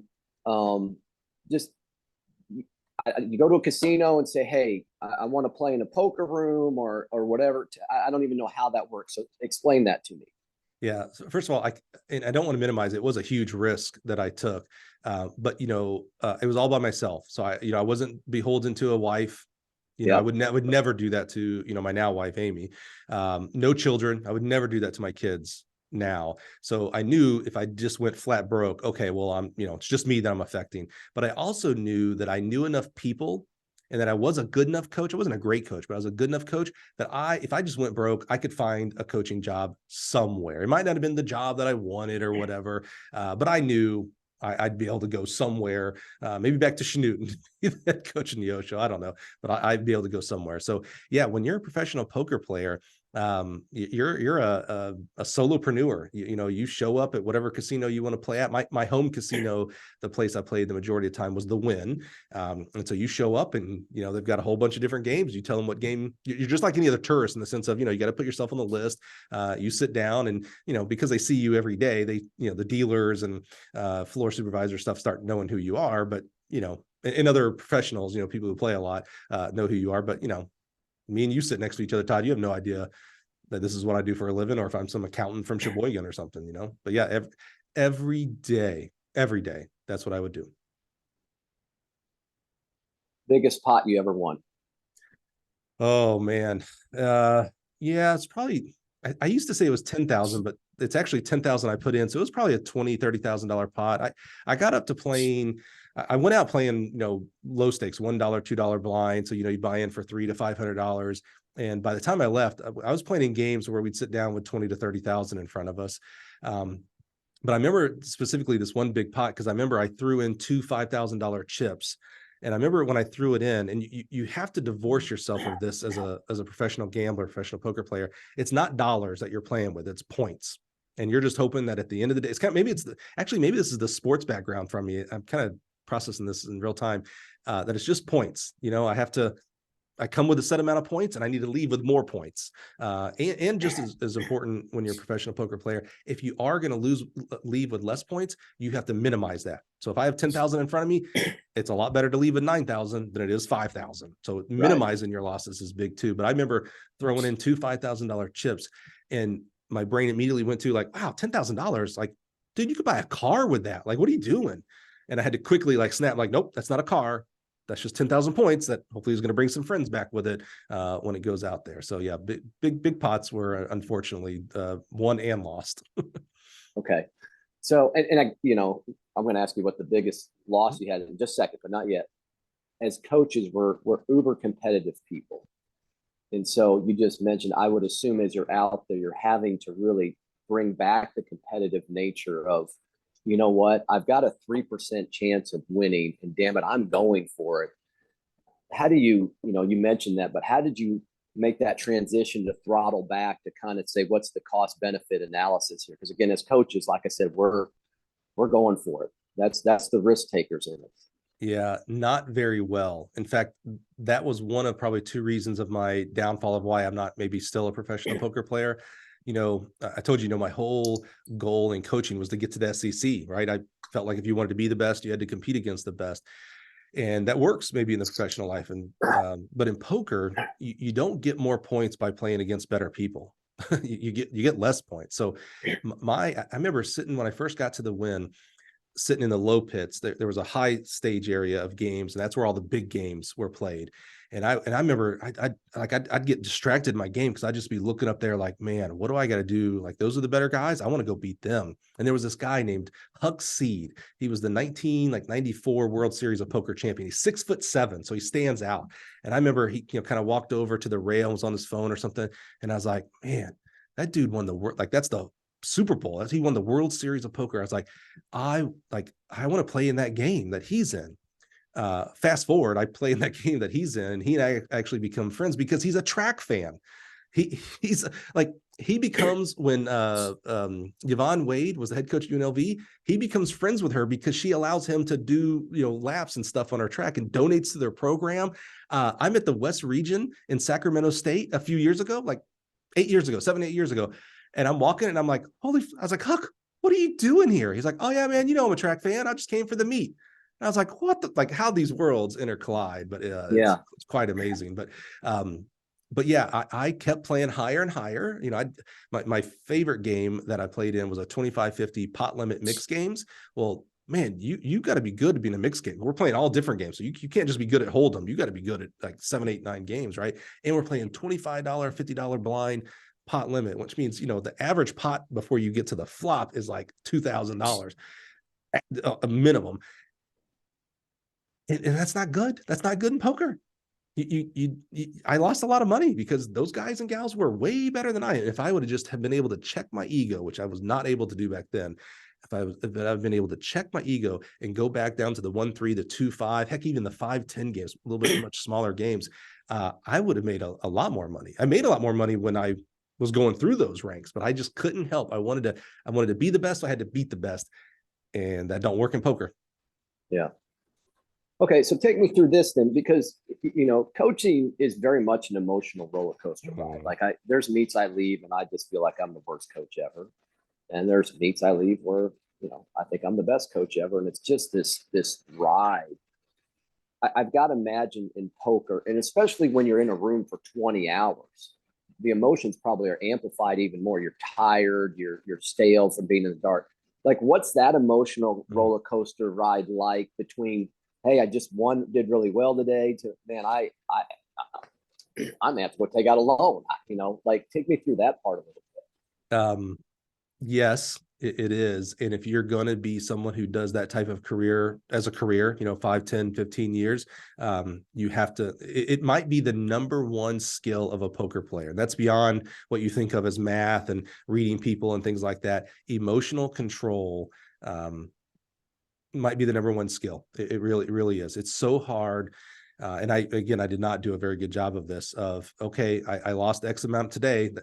It's not, poker is not the time that you sit down at the poker table for 1 or 2 or 3 hours. I continue to play one long game of poker. And so in that entire long game, so from the very first time I played back in 03, 04, whatever, to, I played, last week at a buddy's house, it's all one big game. So I just have to continue that emotional side of just every hand, play the way you're supposed to play. The results are going to happen. Any one hand, anybody can win. I mean, anybody who, I could pitch, cards to my 10-year-old daughter and she don't even know how to play and she can win that hand. In the long run, if you have the skill set necessary to be a winning poker player, you'll win. So out of 100 hands, I'll beat you, but any one hand, you could beat me easily. So you have to divorce yourself of the emotions of any one hand that you got unlucky or anything like that, and play the next hand and keep going. As long as you have the edge at the table, you need to keep playing. And that's super hard because, again, especially as a rec player, I'm a rec player now. When I lose money now, it's like, crap, that could pay my mortgage, or that could pay my rent, and it's money, and it's important. We work hard for money, and then, we lose it because some joker spiked a jack on the river or some crap, You're talking a language totally foreign to me, but but no, and that's fine. That's totally fine. So did you ever have a period where you just, say, hey, I need to take 3 or 4 days away from this, or was it just every day? What was that? Was there a break for you at any point of? Yeah, there were plenty of times I needed that and did not do it. Okay. Here was the second part. So the 2 mistakes I made, one is I kept playing higher and higher to play against the best players, which that's not how you make money in poker. The other problem that I made is I took 0 days off. So my average day was I'd wake up at 2:00 in the afternoon. Welcome to professional poker life. And the only reason I woke up at 2 and not like maybe 4, do you remember the show Fear Factor? Yeah. Yeah, I was with Joe Rogan. I know Joe Rogan makes an unfortunate reoccurrence in my life. Huge Fear Factor fan, and that's what time it came on in Vegas. So I'd wake up, lay in my bed for an hour watching Fear Factor. Get up out of bed at 3, shower, eat my breakfast, and then go to the casino around 4 or 5, 6 o'clock. And then it varied, but very common. I wouldn't go home until 6 a.m. My longest time was 100 hours in a row. That nearly killed me. I would never do. It literally nearly killed me. Yeah, that was dumb. But fairly average. I could easily do 20, 30, 40 hours without blinking. I mean, like, it was like I'd drive home normal and sleep for probably 12 hours, but be back up and at them. So but literally no days off. Sunday through Monday, or Monday through Sunday, 7 days a week. Holidays, I was floored at how busy a casino is on Christmas Day, but I was there. I stopped working out. Was, that's a part of a downfall. You're sitting in a chair. They're bringing you every little smoothie. Wynn had the best strawberry smoothies. They're bringing them to you for free. You're eating at a casino. You're eating fast at a casino because you don't want to miss a hand. So you're booking away to the restaurant, eat, jump back on the table because, oh my God, what would happen if you missed a hand? Out of the thousands of hands I'm playing, oh my God, don't miss a single hand here, right? Just always, every day, your lunch money's on the table, and it's literally every day. No, 0 days off, 0. I mentioned the blog, and I don't know, I would love to see it again, but your blog and Track Shark were the 2 things that I would log on to. Yeah. To see Track Shark back in the day was really good. I mean, we need to have it back because it was so good. Agreed. But what is it then? Because it sounds like you're on this almost adrenaline rush. I mean, what is it that breaks the cycle for you that you finally just say, hey, this is it. Like it sounds like that would have to be a tough thing to come to. Yeah. So remember, it's to think of it properly, it's one long poker game, right? Right. So like in December, I thought I had made the most genius move in the world. I made a ton of like more than I make now in December. Like I was like, I'm going to be a millionaire. Like I'm raking it in.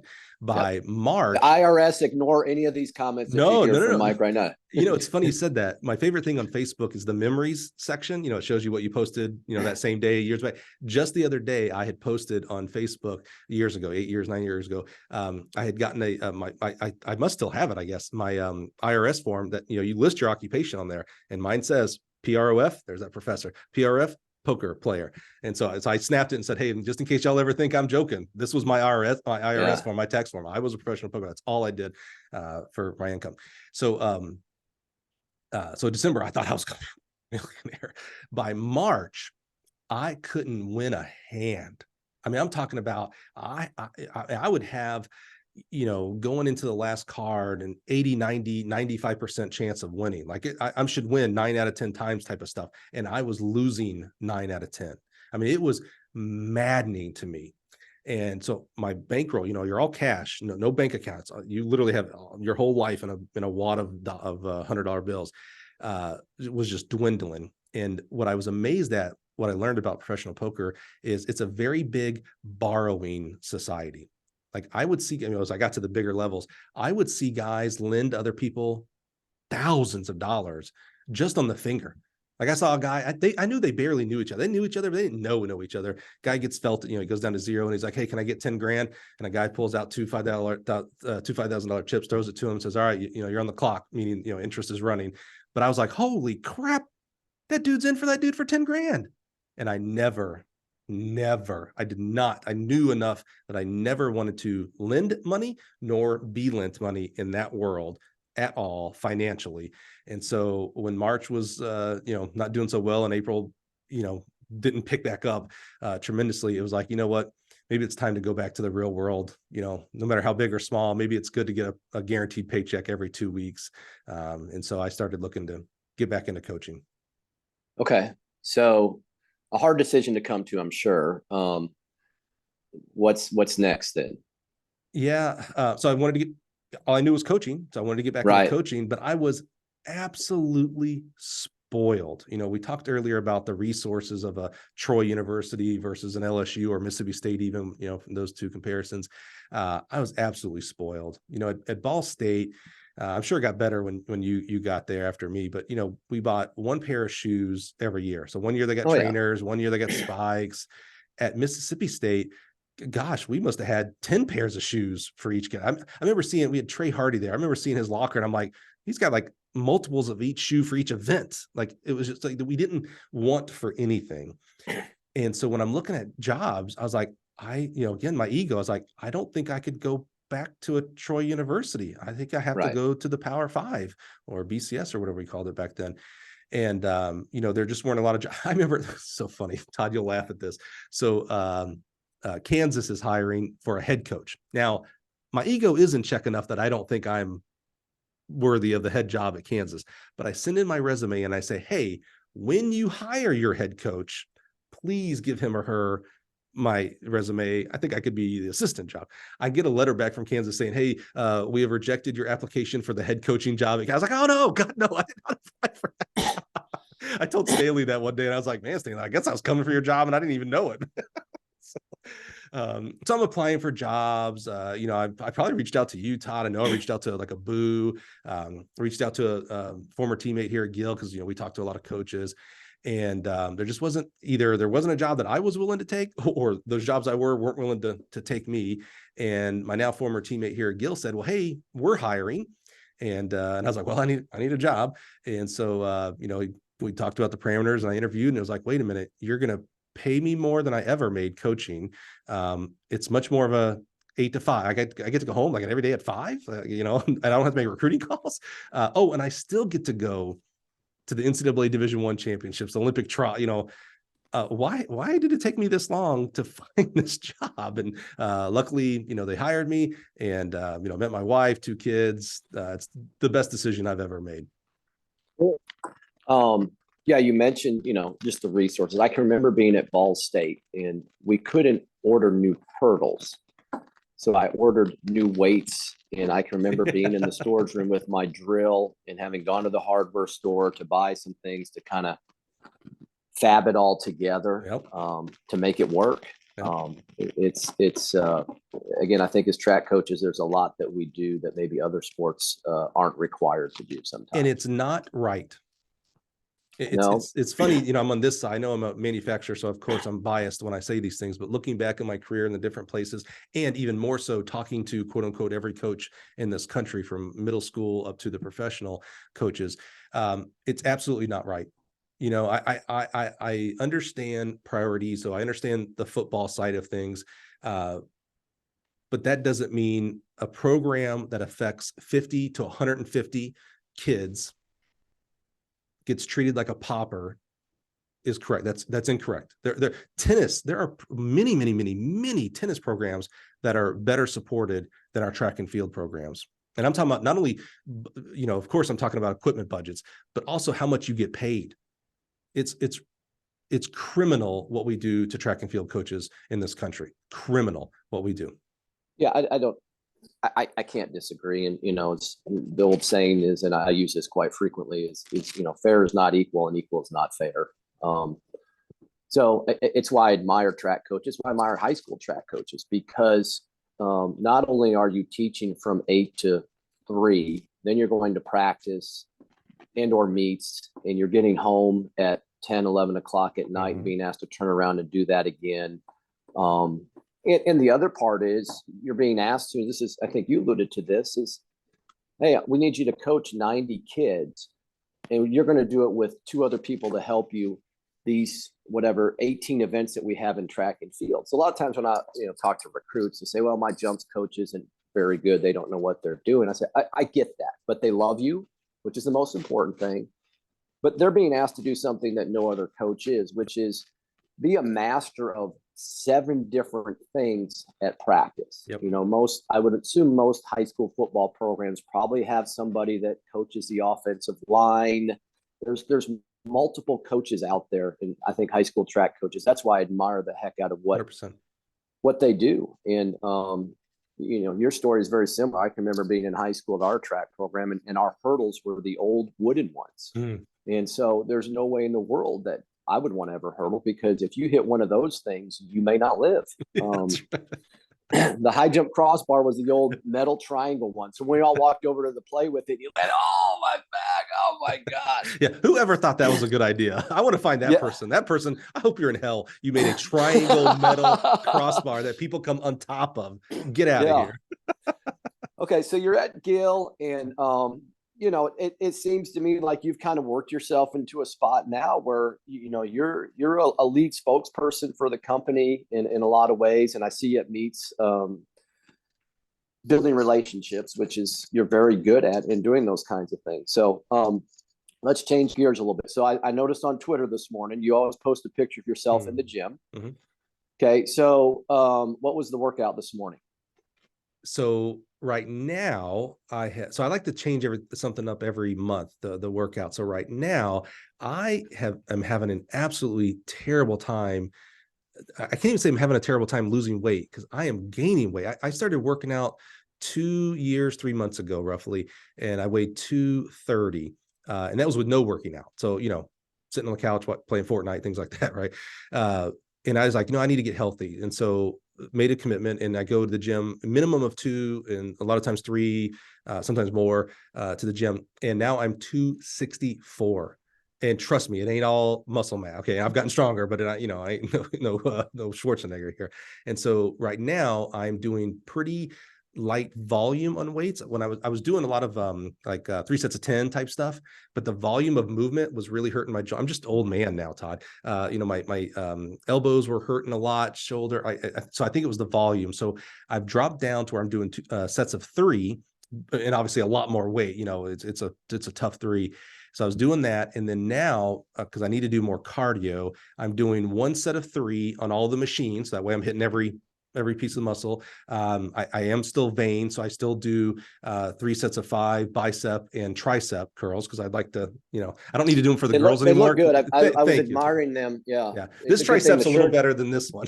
I'm glad that you have them fully covered because it would be this would be a rated R podcast. Yeah, that's right. if they weren't. I don't want to hurt people's feelings by what you could be. Yeah.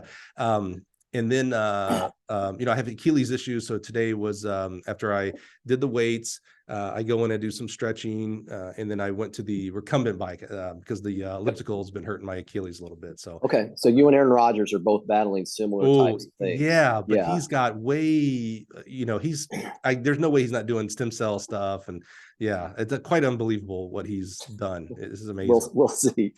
You always seem to post some music stuff, so let's go down that road because you're like me, we just have a great love of music. So what's your genre you're probably most comfortable living in when you're at the gym? 90% of my music is Christian hip hop. So artists like Lecrae, KB, Bizzle, things like that. Okay. Number one song that you got to get yourself up and going in the morning. What's the one jam you're putting on to get it done? Yeah, probably Lazarus by KB. Okay. Yeah. It's a rap song. It's okay. So we'll have to look that one up, but shout out to that person. That's what's jamming on you. If I came to Champaign-Urbana, what's the best place you're going to take me to eat? Oh man, I was just on a great podcast. If you're a high school AD or coach, you really should listen to the AD podcast. They do a fantastic job. They just had me on to talk about the benefits of a healthy track program for an athletic department. And they asked me that same question. They're like, hey, if we came to Champaign, where we go? I'll say the exact same answer. There's this place. We have a lot of good food here, but there's this place that whenever, Todd, if you were to come into town, this is where I would take you, kind of place. And it's called the Big Grove. It's kind of a farm to table type of place. I've never literally just took my in-laws there the Wednesday before Thanksgiving. Shrimp and grits is amazing. They do a great steak, salad. I love getting a wedge salad and add steak to it. So steak and wedge, they do an amazing job there. The burgers are awesome. I just love the Big Grove. That's my number one place, even though there's shrimp and grits in Champaign-Urbana. I know, right? Kind of contradictory. It's good though. It's good. What's the favorite part of your job? Oh man, talking to coaches, and specifically uplifting and honoring coaches. This career, I've been here, like I said, 17 years. I think when you get into sales, you think of all the bad things about salespeople and then do them. So you think about the used car salesman, you think about the pushy TV guy at Best Buy, and you go, oh, that's terrible. I'd never want to be that. And then you go do it. Todd, you want to buy this? Hey, Todd, we got this new product. You want to buy this? Hey, Todd, why aren't you buying this? And it's like, and I did that. That's probably the first few years of my career as along the same time, thinking I should be back into coaching. Like 2 o'clock would hit and I'd be like, man, I'm supposed to be outside, and then around year 3, 4, 5, probably 5, something flipped. I was missing the effect I had on young people as a coach. The positive impact that you make on young people is invaluable.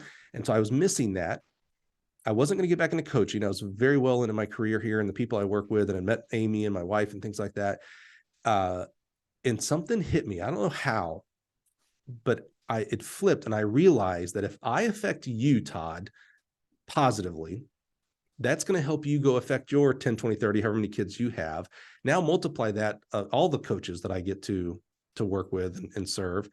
I actually have a greater impact on young people today than I did as a coach.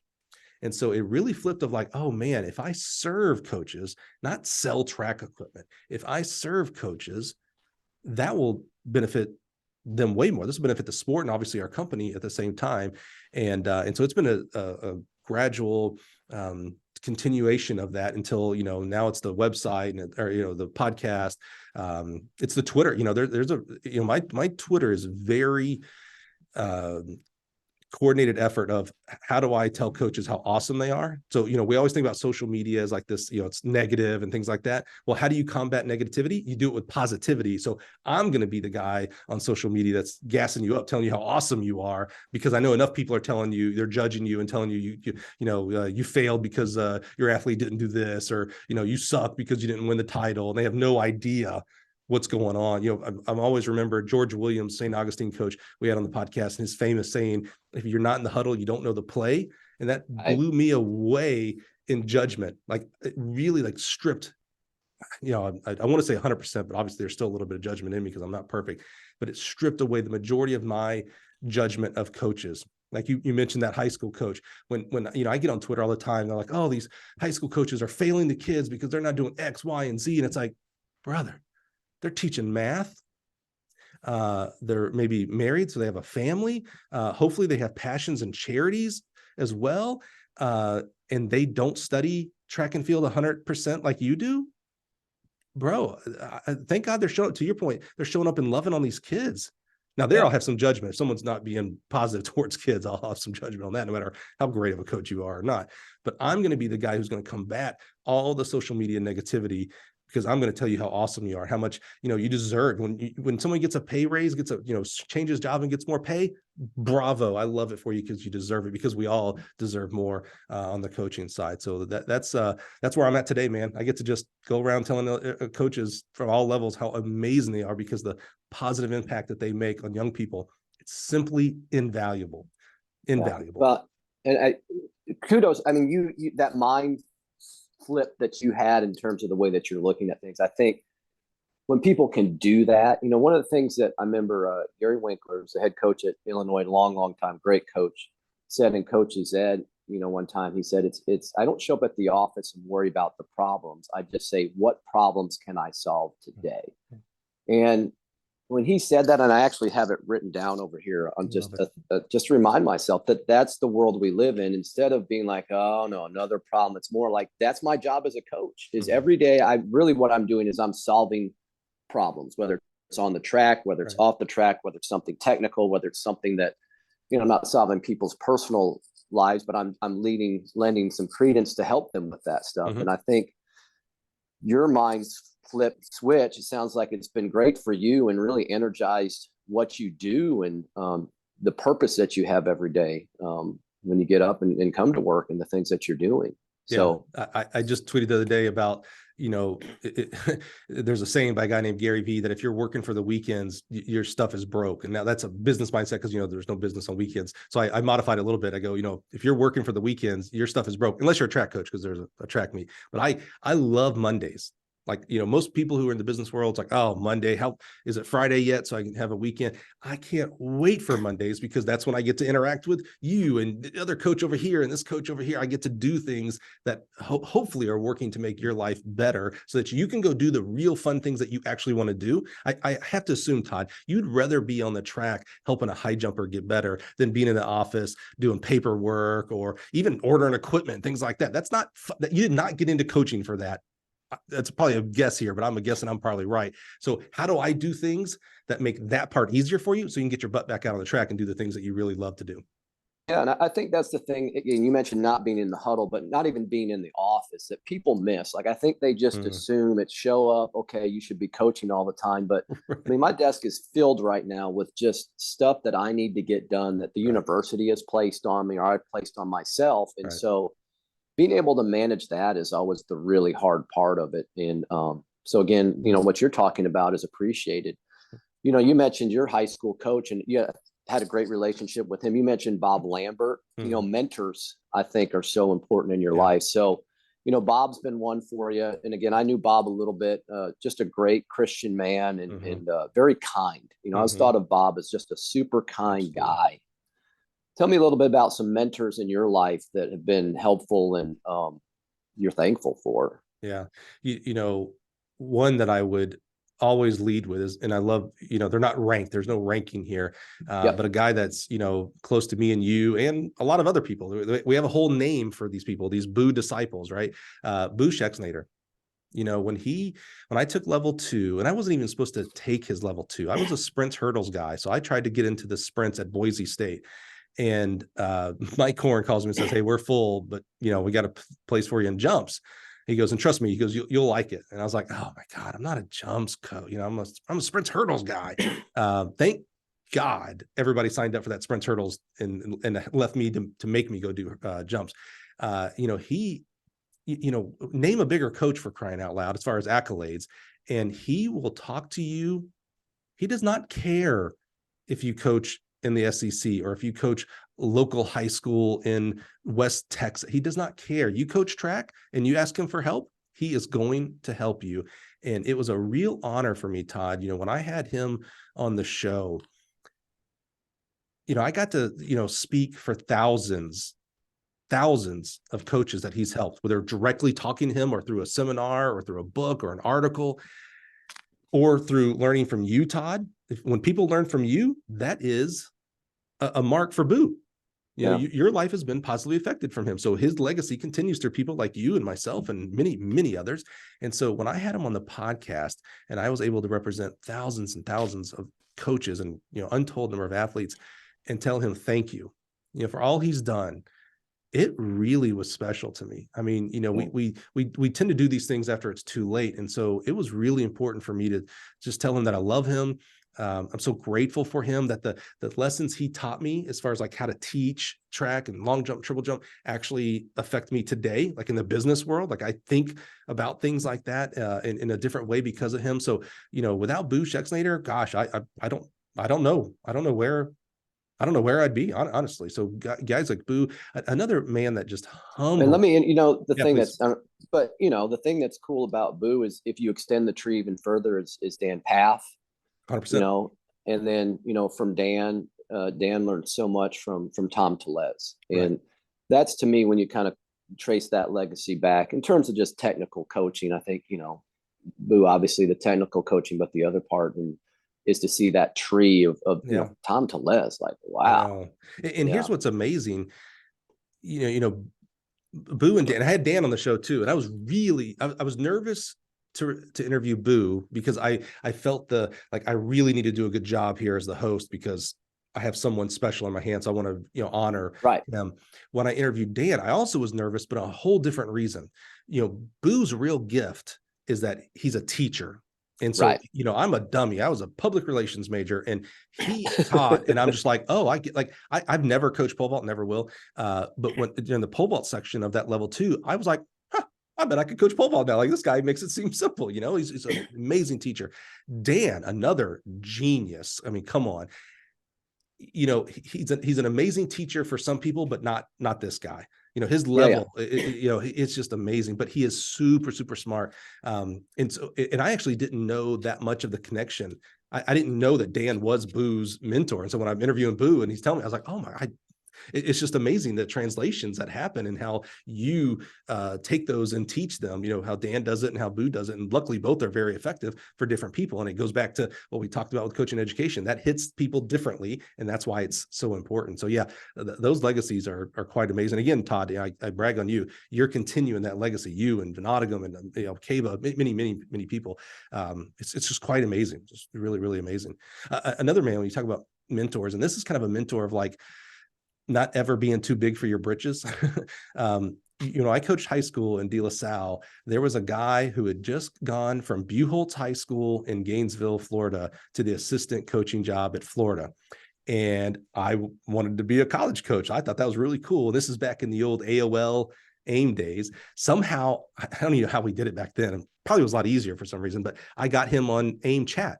And so I was like, hey, Coach Holloway, you went to Florida. I want to be an SEC coach and I'm coaching high school and just had conversations back and forth over, this archaic AIM messenger. Fast forward, I go to the SEC, by the way, now I got to compete against him, which I don't think he was all that worried about, but anyway, but now, he has gone on, there's the ultimate Hall of Famer, right? I mean, he's won more national titles than, we all will ever have maybe. And I reached out to him again. He's an OG. So I think he's episode 30. So still not some well-established podcast like we are today going into season 5. And he's a big name, right? So it's like, hey, I was like, Mouse, would love to have you on the podcast. And he said, yes. And I was like, oh my gosh, I can't believe he said yes.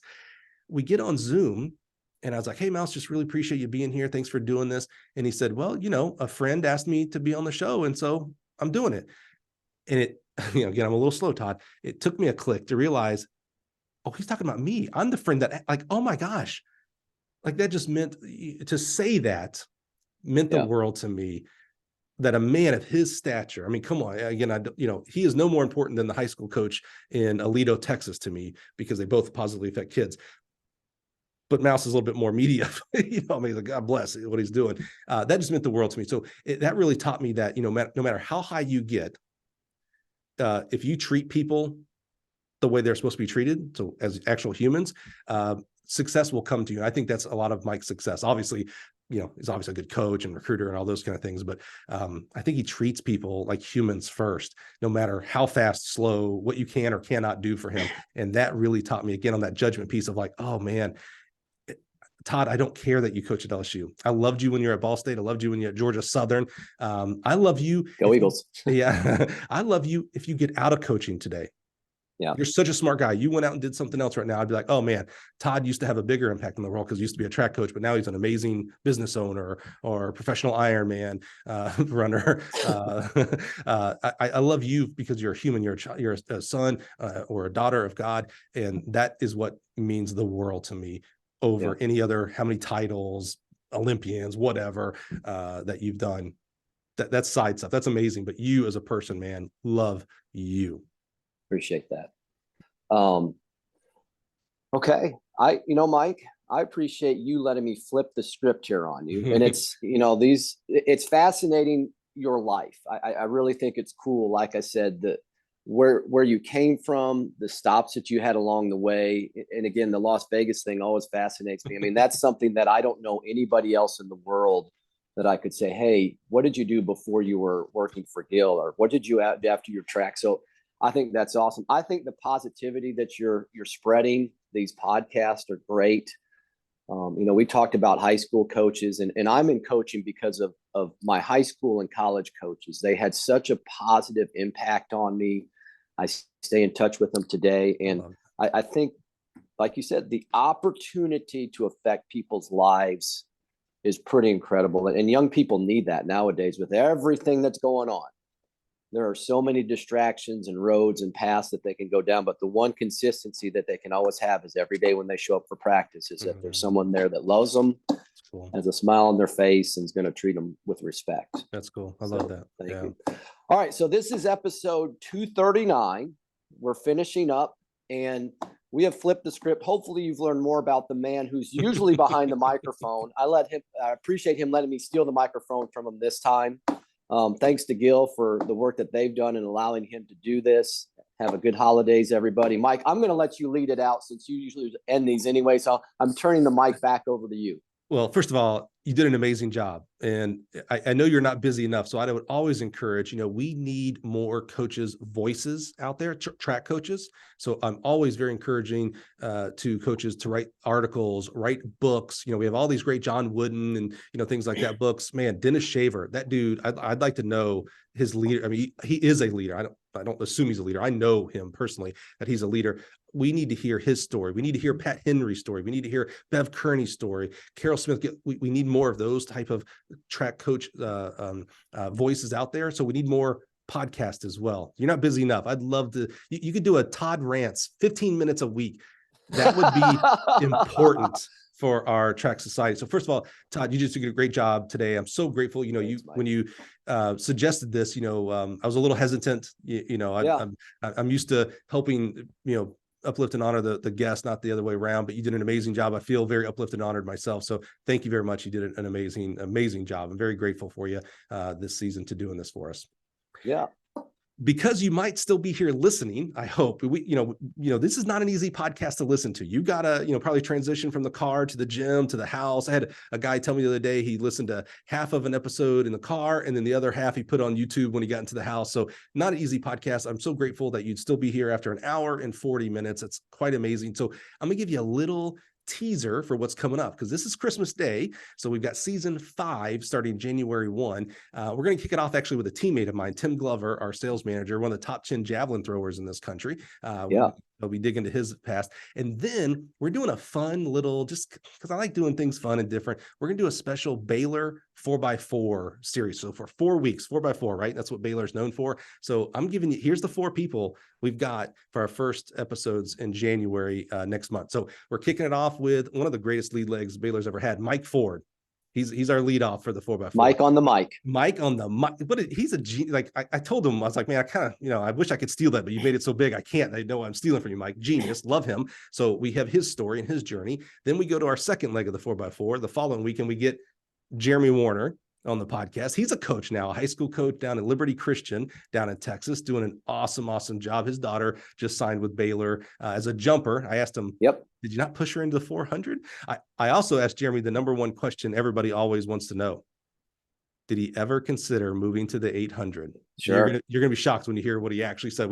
I'm tired of Let's Run saying that he should have moved to the 800. I actually went to the man and asked Jeremy Warner, did you ever consider it? So that's our second leg. Our third leg is a lot of fun. It's a little bit much more personal, is our CEO here at Gill Athletics. So David Hodge, who was a multi-time All-American pole vaulter at Baylor University, but actually went down to be a 400-meter runner. So we learned about his journey and how he got into, being the CEO of Gill Athletics.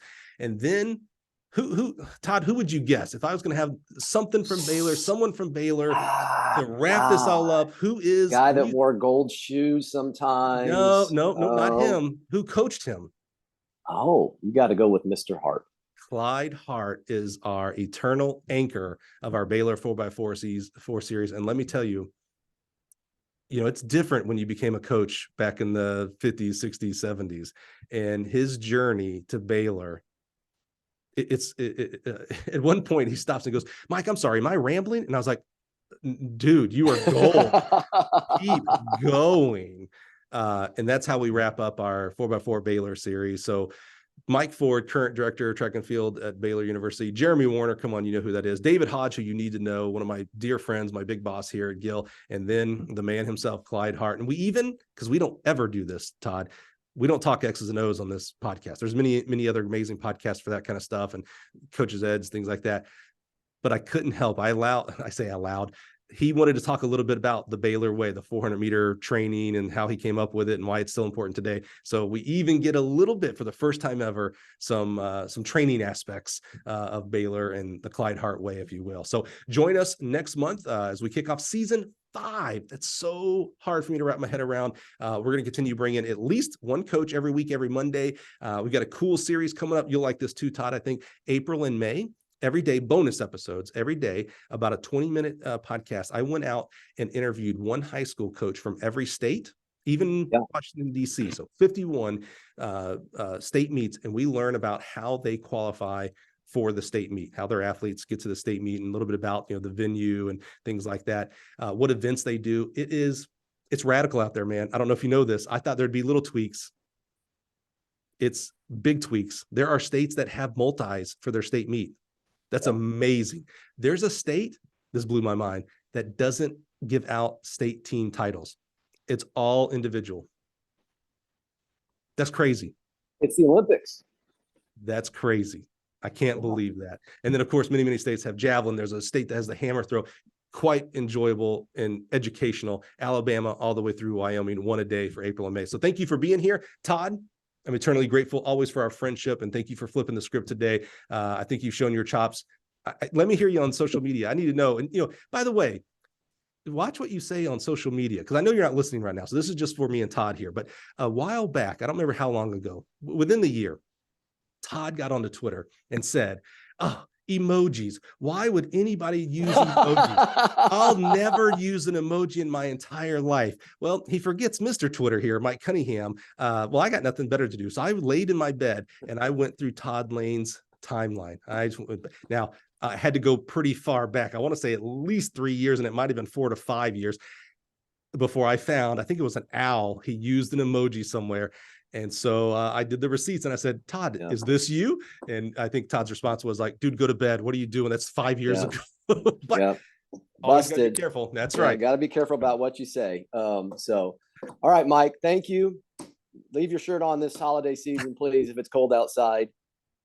Thank you, guys. Love you to death.